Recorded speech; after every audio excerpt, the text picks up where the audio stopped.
அந்த விதைக்குள்ள ஒரு ஜீவன் இருக்கிறதுனால அந்த அந்த அந்த அந்த விதை சும்மா இருக்காது, சும்மா இருக்காது. வாழ்க்கையை அது செழிப்பாய் மாற்றக்கூடியது. ஆமா, செழிப்பாய் மாற்றக்கூடியது. ஒரு சில விசுவாசிகள் சொல்லுவாங்க, இந்த நிலம் என்ன நிலங்க, இந்த நிலம் என்ன நிலம்? அவங்க சொல்லுவாங்க, வானம் பார்த்த பூமிங்கம்மாங்க. வானம் பார்த்த பூமி. வானம் பார்த்த பூமின்னா என்ன அர்த்தம்? எங்கிட்ட நீரூற்று கிடையாதுங்க, எங்கிட்ட போர்வெல் இல்லைங்க, எங்கிட்ட கிணறு இல்லைங்க, எங்கிட்ட வாய்க்கால் இல்லைங்க, எங்க ஊர்ல என்ன இல்ல, ஆறு இல்லைங்க, ஏரி இல்ல, எந்த சோர்ஸும் கிடையாது. அவர் ஆசீர்வதித்தா முடியுங்க, அவர் ஆசீர்வதித்தா முடியும். இன்னைக்கு நிறைய பேர் வானம் பார்த்த பூமியா தான் உட்கார்ந்து இருக்கிறீங்க, வானம் பார்த்த பூமியா தான் முடிச்சதாங்க.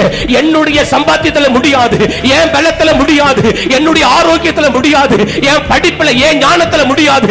நான் வானம் பார்த்த பூமியை போல இங்க நான் உட்கார்ந்து இருக்கிறேன். அவர் வானத்தை திறந்தா மட்டும்தான் முடியும், அவர் என் மேல இறக்க வைத்தா மட்டும்தான் முடியும், அவர் ஆசீர்வதித்தா தான் முடியும்னு சொல்லிட்டு நிறைய பேர் வானம் பார்த்த இருக்கிற பூமியை இன்றைக்கு தரிசு நிலமா, இன்னைக்கு செழிப்பான நிலமாய் மாற்ற அவருடைய வார்த்தை நம்ம மேல இறங்குகிறது. அல்லேலூயா. அவருடைய வார்த்தை எவ்வளவு வல்லமை உள்ளதா இருக்கிறது. நீ சாதாரண எடுக்காத, வசனத்தை சாதாரண எடுக்காதே, உனக்கு கொடுக்கிற வாக்குத்தத்தத்தை சாதாரண எடுக்காதே. உன்னை நோக்கி வேதத்தை வாசிக்கிற போது ஒரு வசனம் உன்னோடு கூட பேசுதுன்னா முழங்கால் போட்டு அர்ப்பணிச்சு அந்த வசனத்திற்கு அர்ப்பணிச்சு. என்னை உருவாக்குகிற, என்னை சரிப்படுத்துகிற, எனக்கு பிரயோஜனப்படுத்துகிற, என்னை ஆசீர்வதிக்கிற, என்னை அடுத்த பரிமாணத்துக்குள்ள கொண்டு போகிற அந்த வார்த்தை அப்படிங்கறத நீங்க மறந்துடாதீங்க.